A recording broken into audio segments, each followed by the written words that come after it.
আসসালামু আলাইকুম প্রিয় শিক্ষার্থী, আজকের এই ক্লাসে আমি তোমাদের সাথে পঞ্চম শ্রেণীর ইংরাজি বইয়ের ইউনিট 2 এর লেসন 7 নিয়ে আলোচনা করব। অর্থাৎ এখানে তোমাদেরকে যে কাজটা রয়েছে 9 নম্বর পেজে কি রয়েছে আমরা সেটাই জানব। ঠিক আছে, দেখো এখানে বলা হচ্ছে সাউন্ড প্র্যাকটিস, মানে শব্দ চর্চা করো।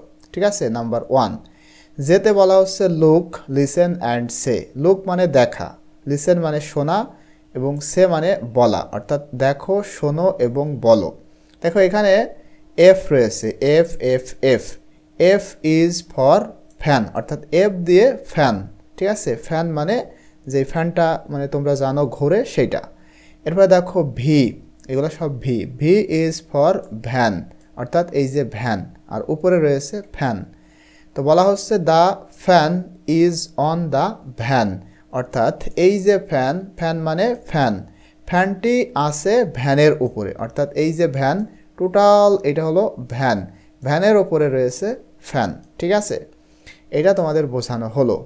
এরপরে দেখো ভাইন, ভাইন মানে লতা, অর্থাৎ লতা কি তোমরা তো জানো, এই যে আঙুর গাছ, এই যে এটা বেরিয়ে রয়েছে এটা হচ্ছে লতা। ঠিক আছে, এই যে লতা, এটা হলো লতা। তো এখানে বলা হচ্ছে ভাইন ভাইন ভাইন, লতা লতা লতা। দেখো গ্রেপস অন আ ভাইন, অর্থাৎ লতায় আঙুর।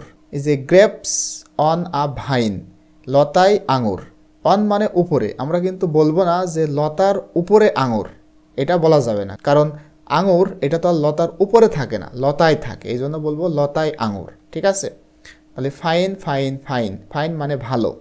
আই ফিল ফাইন, অর্থাৎ আমি, ফিল মানে অনুভব করা, আমি ভালো অনুভব করি। আই লাইক গ্রেপস, আমি আঙুর ফল পছন্দ করি। ফ্রম দ্য ভাইন, অর্থাৎ লতা থেকে যেই আঙুরটা আসে, লতায় মানে লতা সহ সেই আঙুর আমি পছন্দ করি। ঠিক আছে, এই যে এই ছেলেটা বলল কথাটা। এখন তোমাদের এখানে কেতে বলা হচ্ছে দেখো সার্কেল দ্য পিকচার্স, অর্থাৎ এখানে দেখো 4টা ছবি রয়েছে। একটা হচ্ছে ফুলদানি, ভ্যাজ মানে ফুলদানি, ফিশ মানে মাছ, এরপরে শাকসবজি অর্থাৎ ভেজিটেবলস, এটা কিন্তু আমি লিখেছি, তোমাদের বইয়ে নাই। এরপরে এলিফ্যান্ট মানে হাতি। তো এখানে বলা হচ্ছে বৃত্ত করো পিকচারগুলা, দ্যাট যেই পিকচারে have the sound F, F রয়েছে সেটা তোমরা বৃত্ত করো। ঠিক আছে, আবার underline the pictures that have the sound V, এবং যেটার উচ্চারণে ভি রয়েছে, ঠিক আছে, ভি রয়েছে সেটা তোমরা কি করো, আন্ডারলাইন করো। তো একটু তোমরা এখানে খেয়াল করো, এটা হলো ভ্যাজ। ঠিক আছে, ভ্যাজ, ভ্যাজ মানে কি ফুলদানি, তাহলে উচ্চারণের শব্দে ভি রয়েছে, ভ্যাজ, যেটা ভি রয়েছে সেখানে তোমাদের আন্ডারলাইন করতে হবে, অর্থাৎ নিচে দাগ দিতে হবে। তার মানে এইটার নিচে আমরা কি দেবো, এইভাবে দাগ দিব। ঠিক আছে, এরপরে দেখো ফিশ, অর্থাৎ শুরুতে রয়েছে এফ, যদি এফ থাকে তাহলে কি করতে হবে, সার্কেল করতে হবে, অর্থাৎ এইভাবে আমরা গোল করব।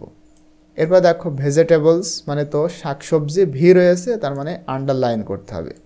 আর এখানে দেখো এলিফ্যান্ট, ঠিক আছে, এলিফ্যান্ট, এলিফ্যান্ট এটা কিন্তু এফ আবার ভি কোনোটাই নাই, তাহলে এটা আমরা এভাবেই রেখে দিব। ঠিক আছে, তো আশা করি তোমরা এটা বুঝতে পেরেছো।